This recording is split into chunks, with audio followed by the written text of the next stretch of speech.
एक बार जोरदार नारा लगाएंगे, भारत माता की, भारत माता की। अरविंद केजरीवाल, आम आदमी पार्टी। मंच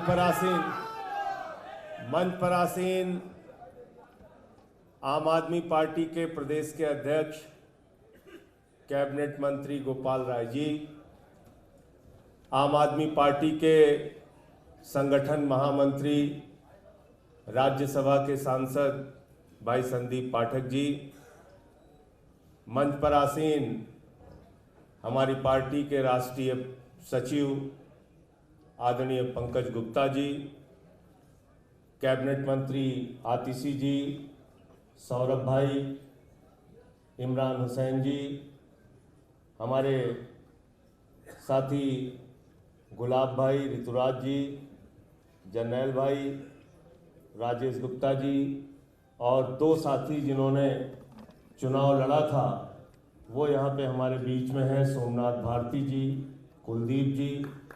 और अभी बहुत ही अच्छा संबोधन राखी बिरलान ने यहाँ किया। विधानसभा में भी तेज तर्रार तरीके से हमला करना हो बीजेपी के ऊपर तो भी मुखरता से बोलती हैं, यहाँ भी उन्होंने अपनी बात रखी। और इनसे सारे विधायकों को डर के रहना चाहिए, डर के रहते हैं ना, क्योंकि नहीं तो फिर बोलने का समय नहीं मिल पाएगा, वहाँ चेयर पे ही बैठते हैं। तो इस पार्टी का गठन हुआ 26 नवंबर 2012 को और उस दिन संविधान दिवस के रूप में हम लोग मनाते हैं इसको। तो जब इस पार्टी का गठन हुआ संविधान दिवस के दिन, जिस संविधान को बाबा साहब डॉक्टर भीमराव अंबेडकर जी ने बनाया, तो हमारा मकसद बहुत साफ था कि ये पार्टी बनी है बाबा साहब डॉक्टर भीमराव अंबेडकर जी के द्वारा बनाए गए संविधान को बचाने के लिए, उसकी रक्षा करने के लिए, और उसके लिए जो भी कुर्बानी हमें देनी पड़ेगी उसके लिए हम तैयार हैं। और हमेशा ऐसा होता है हमारे साथ कि ये पार्टी खत्म हो गई, अब तो इनका सफाया हो जाएगा, अरे ये कहां से टोपी वाले आ गए, ये कौन सी पार्टी है। मैंने तो साथियों बहुत जलालत झेली है, आज से नहीं। 2011 में अन्ना आंदोलन के समाप्त होने के बाद जब हम लोगों ने पार्टी बनाई, Arvind Kejriwal ji 45 degree 46 degree temperature में गली गली मोहल्ले मोहल्ले संगठन बनाने के लिए जाते थे तो लोग हंसते थे हमारे ऊपर। कोई गंदी नाली का कीड़ा कहता था, कोई कहता था ये तो टेम्पू वाले हैं, कोई कहता था तो सफाई कर्मी है, कोई कहता था अरे इनके साथ तो रिक्शे वाले जुड़े हैं, अरे तो झुग्गी वालों की पार्टी है। तमाम तरीके से अपमानित किया गया।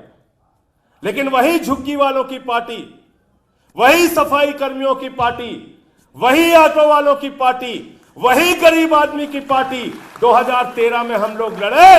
तो जब हमको कहा जाता था कि 6% वोट आ गया तो हम राजनीति से संन्यास ले लेंगे, 2013 में देश की राजधानी दिल्ली में आपने परचम लहराने का काम किया, 28 सीटें आई और हमने सरकार बनाई। 14 का चुनाव लड़े, हमारी जमानतें जब्त हुई देश भर में।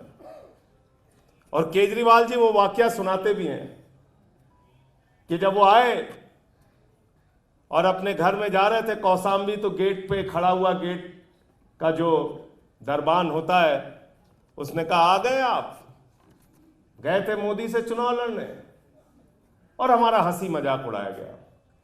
और ये कार्यकर्ता जो आगे बैठे हैं, जिन्होंने 15 के चुनाव का प्रचार किया होगा, बहुत सारे लोग दरवाजे बंद कर लेते थे, कोई घर के सामने कुत्ता छोड़ देता था, कोई भगोड़ा कहता था, कोई कुछ कहता था। उस विषम परिस्थितियों में भी आपने लड़ाई लड़ी और हिंदुस्तान की आजादी के बाद सबसे बड़ा रिकॉर्ड बनाया, 70 में से 67 सीटें आई। और तब भी कहा गया था पार्टी खत्म हो गई, साफ हो गई, ये पार्टी कहा जा रहा था, पूरे देश में इनकी जमानत जब्त हो गई कहा जा रहा था। और आपने मुझे याद है 2015 का चुनाव, झारखंड जीत के आए थे, देश का चुनाव जीत के आए थे, महाराष्ट्र का चुनाव जीत के आए थे, हरियाणा का चुनाव जीत के आए थे। प्रधानमंत्री जी अहंकार से लबरेज थे।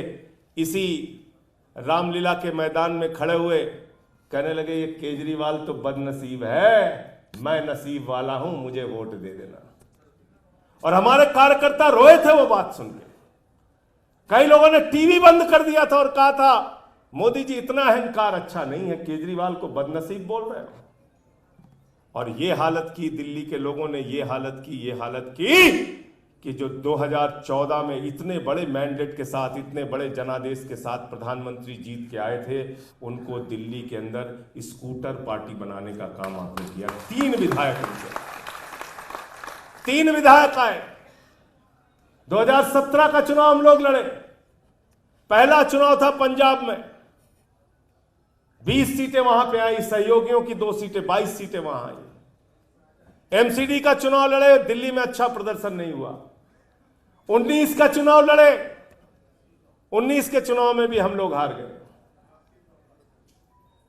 और जब 2020 में चुनाव लड़े तो फिर से दिल्ली की जनता ने, कार्यकर्ताओं ने, पार्टी के लोगों ने मेहनत करके 62 सीटें, 70 में से 62 सीटें आपने हासिल की।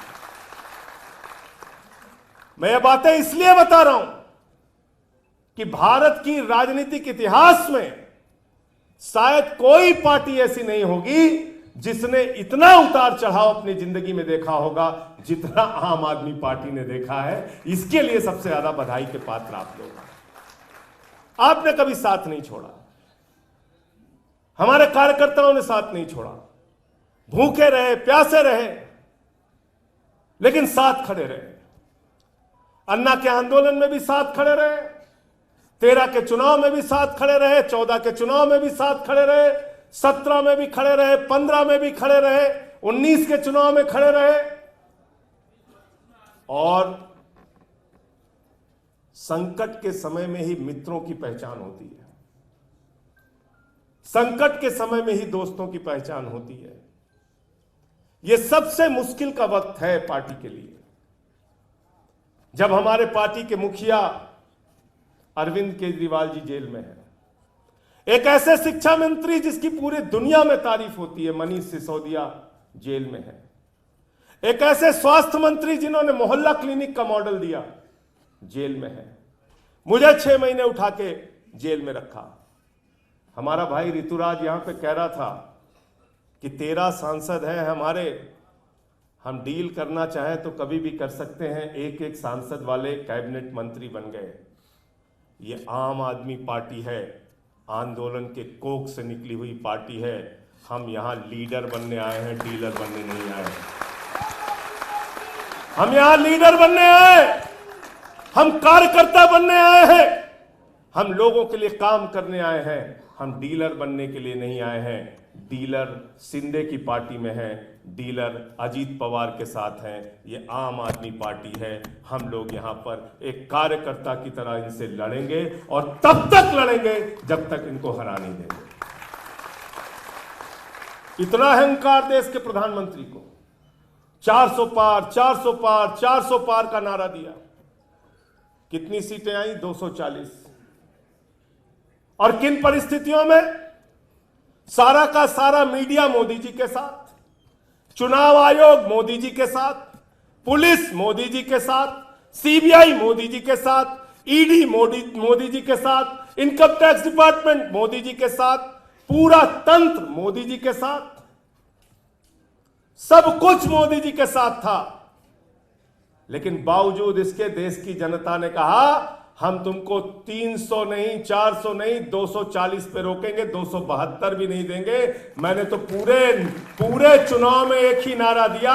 जो लोग कह रहे हैं 400 पार 400 पार 400 पार, जनता कह रही है तड़ी पार तड़ी पार तड़ी पार। और कैसी पार्टी है ये?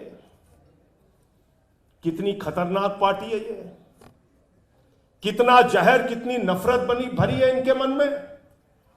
पहले मुसलमानों को गाली दिया, फिर सिखों को गाली दिया, फिर ईसाइयों को गाली दिया, फिर बौद्धों को गाली दिया, फिर जाटों को गाली दिया, फिर मराठों को गाली दिया, फिर किसानों को गाली दिया, फिर पहलवानों को गाली दिया, अब अयोध्या वासियों को गाली दे रहे हैं, हिंदुओं को गाली दे रहे हैं। अरे अयोध्या में भगवान श्री राम ने तुमको हराया है, तुम्हारे अहंकार को तोड़ने का काम किया है, क्योंकि भगवान श्री राम का संदेश था कि मुझे रावण का भी अहंकार पसंद नहीं है, मोदी का अहंकार तो उसके आगे कुछ भी नहीं है। इतना अहंकार। क्या गाना गा रहे थे भाजपाई? जो राम को लाए हैं हम उनको लाएंगे, कह रहे थे कि नहीं कह रहे थे? भगवान श्री राम की इतनी छोटी फोटो, मोदी जी की इतनी बड़ी फोटो, मोदी जी बड़े भगवान बन गए थे, उनका हाथ पकड़ के लेके जा रहे थे। और मैं अवध का ही रहने वाला हूं, सुल्तानपुर कुशभवनपुर जिसको कहते हैं, रामपथ गमन मार्ग है एक, रामपथ गमन मार्ग अयोध्या से लेके चित्रकूट तक। तो अयोध्या हारे, सुल्तानपुर हारे, प्रतापगढ़ हारे, प्रयागराज हारे, कौशाम्बी हारे, चित्रकूट हारे, रामपुर हारे, सीतापुर हारे, सभी जगह इनका सफाया हो गया, सफाया। और मैं कहता था चुनाव के पहले कि भाजपाइयों हर जगह भ्रष्टाचार करना, प्रभु श्री राम के मंदिर में चंदा चोरी मत करना। मैंने समझाया था भाजपाइयों को, मैंने कहा था भाजपाइयों, अगर हमारे गांव में कोई मंदिर का पैसा खा लेता है, पूरे सारे लोग मिलकर उसका बहिष्कार करते हैं। अयोध्या के लोगों ने देखा भगवान श्री राम के नाम पे लोग चंदा चोरी कर रहे हैं, वहां से इनका सफाया करने का काम किया। बोले चंदा चोरों की खैर नहीं है, चंदा चोरों की खैर नहीं। क्या कह रहा था इनका एक प्रवक्ता? कहता है भगवान जगन्नाथ जो है वो नरेंद्र मोदी के भक्त है। संबित पात्रा ने कहा, गलत तो नहीं कह रहा हूं मैं, कहा ना, कहा, कहने लगा भगवान जगन्नाथ नरेंद्र मोदी के भक्त है। मैं उड़ीसा में रहा हूं, उड़ीसा के लोग जो है हमारे, वो कहते हैं जगत रो नाथ हो, जगन्नाथ हो, पूरे जगत के नाथ है भगवान जगन्नाथ। और मोदी जी कह रहे हैं, उनकी पार्टी कह रही भगवान जगन्नाथ मोदी जी के भक्त है। नड्डा साहब ने कहा अरे मोदी जी तो देवताओं के देवता हैं, और सब कुछ छोड़ दीजिए। मोदी जी ने कहा मेरा जन्म बायोलॉजिकल नहीं हुआ है, मैं अवतार हूं, अवतार। बताइए आप, यहां आतिशी जी बैठी हैं, अब अगर मान लीजिए पानी से संबंधित कोई समस्या हो गई तो हम तो आतिशी जी को खोजेंगे ना, हाड़ मास का एक व्यक्ति चाहिए जिससे हम बात करें। स्वास्थ्य से संबंधी अस्पताल की कोई समस्या हो गई तो हम हाड़ मास का कोई बना हुआ आदमी सौरभ भारद्वाज जैसा खोजेंगे। अब मान लीजिए अवतार होते तो हम इनको कहां खोजते? अब हम लोग जाएंगे प्रतिनिधि मंडल लेके, सांसदों का हमारे साथ संदीप पाठक होंगे, सब लोग मिलके जाएंगे कि भाई किसानों को एमएसपी दो, किसानों को एमएसपी दो। बोले भगवान से तो आप मिल ही नहीं सकते, वो तो अवतार है, जब मन होगा उनका आएंगे। तो प्रधानमंत्री जी हमारे अवतार हैं, अवतार है। 240 पे रुक गए हैं। और आज मेरी बात नोट कर लेना, एक सरकार एनडीए की चली थी 13 दिन, दूसरी चली थी 13 महीने, उससे पहले मोदी जी की विदाई होनी है। मोदी जी बैसाखी सरकार लेके चल रहे हैं, विदाई होना तय। अभी से फूफा लोग नाराज होना शुरू हो गए, फूफा लोगों की नाराजगी शुरू हो गई। बोले काहे नाराज? बोले कुछ दिए नहीं। बोले क्या नहीं दे? बोले एक को मच्छी दे दिया, एक को जहाज दे दिया। तो बोले जहाज तो अच्छा होता है। बोले जहाज तो है ही नहीं भारत सरकार के पास। तो बोले किसके पास? बोले सब प्राइवेट वाले लेके चले गए, टाटा वाले। तो बोले जहाज में हवाई अड्डा तो होगा। बोले नहीं, तो अडानी लेके चला गया। तो जहाज विभाग किसी काम का नहीं, मच्छी विभाग किसी काम का नहीं। तो आप बताइए एक को दे दिया मच्छी विभाग, एक को दे दिया जहाज विभाग, जिसमें कुछ है ही नहीं। न गृह दिया, न रक्षा दिया, न वित्त दिया, न विदेश दिया, न वाणिज्य दिया, न रेल दिया, न सड़क दिया, न कृषि दिया, न शिक्षा दिया, न स्वास्थ्य दिया, न दूरसंचार दिया। सिर्फ झुंझुना मंत्रालय दिया, झुंझुना मंत्रालय। तगड़ी नाराजगी चल रही है। मैं तो समझा रहा हूं टीडीपी वालों को और जेडीयू वालों को भी कि भैया सब कुछ करना, स्पीकर अपने पास रखना, वरना कितनी पार्टी ये लोग तोड़ेंगे। ये लोग मतलब मैंने तो अब तक सुना था सोना चोर होते हैं, बाइक चोर होते हैं, कार चोर होते हैं, सब पार्टी चोर है। पार्टी चोर, पार्टी चोर है। तीर कमान चुरा ली उद्धव ठाकरे की, घड़ी चुरा ली शरद पवार की। यहां आए थे झाड़ू चुराने दिल्ली में, झाड़ू मार मार के हमारे कार्यकर्ताओं ने इनको ठीक किया।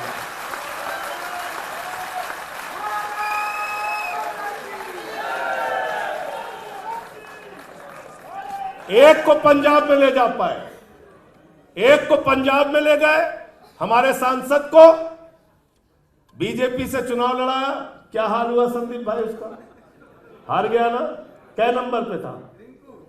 दूसरे कि तीसरे नंबर पे पहुंचा दिया जनता ने। एक यहां पे गए थे हमारे मंत्री जी, उनको कितना वोट मिला भाई? 5000 वोट सांसदी के चुनाव में मिला। इसलिए मैं कहना चाहता हूं, इस पार्टी का एक रिकॉर्ड बहुत तगड़ा है। ये पार्टी जो छोड़ता है, कहना तो नहीं चाहिए, लेकिन उसका सफाया हो जाता है। हमारी शुभकामनाएं इन लोगों के साथ, लेकिन कुछ हम कर नहीं पाएंगे, ईश्वर न्याय करता है। यह हुआ है। आप उठा के देख लेना, मैं नाम नहीं लूंगा, आप अपने दिमाग से खुद सोच लेना आज जाके। जिसने ने भी, वो देखो पीछे से नाम ले लिया, पीछे से नाम ले लिया, मैं किसी का नाम नहीं लूंगा। तो मैं सिर्फ ये कहना चाहता हूं, ये पार्टी चोर लोग हैं, और ये मैं तो बार बार कहता हूं, हमारे आपस के मतभेद होंगे, कमरा बंद करेंगे, खुद झगड़ा कर लेंगे, एक दूसरे को सुना लेंगे। संजय सिंह आपका ये ठीक नहीं लगता, ठीक है भाई सही कर लेंगे।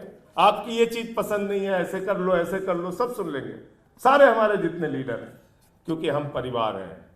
लेकिन हमारे परिवार के सदस्य को, भाइयों में कई बार गांव में दीवार खड़ी हो जाती है कि नहीं, झगड़ा होता है भाइयों में आपस में। लेकिन अगर पड़ोसी कोई लाठी लेके आता है तो दोनों भाई मिल के मारते हैं उसको। होता नहीं होता? बताओ, होता है कि नहीं होता है? तो हम आपस में जो भी मतभेद होगा, जो भी बातचीत होगा, जो भी एक दूसरे से गुस्सा नाराजगी होगी, हम बैठेंगे घर के अंदर, उस सारी नाराजगी को दूर करके, गले मिलके। लेकिन अगर कोई हमारे नेता अरविंद केजरीवाल को आंख दिखाने के लिए आएगा, तो सीना तान के उसके लिए लड़ने के लिए आगे चलेंगे, और उसमें हम कभी पीछे हटने वाले। वादा है ना इस बात का? वादा है। तो जैसे 15 जीते, जैसे 20 जीते, वैसे ही 25 में अपना परचम लहराना है। 13 में भी आप जीते थे, 13 का तो सबसे मुश्किल चुनाव आप जीते थे। 13, 15, 20, अब की 25, उसी तरीके के विजय को आपको हासिल करना है। आप सबका सर झुका के मैं नमन करना चाहता हूं, आपकी मेहनत का, आपके जज्बे का, जिस मुसीबत की घड़ी में आपने हमारा साथ दिया है पार्टी के। और मैं तो जब जेल में था तो टीवी देखता रहता था, कभी किसी को घसीट के लेके जा रहे हैं, कभी किसी को लाठी से पीट रहे हैं, कभी किसी, और उस दौरान भी मतलब मुझे तो ये लगता था कि अभी मैं जेल तोड़ के बाहर आपके आंदोलन में आ जाऊं, ऐसा महसूस होता था। क्योंकि साथ लड़े हैं तो कभी कभी लगता था कि आज देखो अरविंद जी को गिरफ्तार कर लिया और मैं नहीं हूं। तो ये बहुत अच्छी बात है अपने परिवार की कि हम लोग मुसीबत के समय में एक साथ रहते हैं। आप सबको ढेर सारा प्यार, ढेर सारा आप लोगों के जज्बे को सलाम, बहुत बहुत सलाम, बहुत बहुत। और इस चुनाव का संदेश, एक संदेश और भी है कि नफरत की बुनियाद पे हिंदुस्तान नहीं बनेगा। मोहब्बत की बुनियाद पे हिंदुस्तान आगे बढ़ेगा। हम न पाकिस्तान हैं, न तालिबान हैं, हम हिंदुस्तान हैं, हम मिल के रहना चाहते हैं।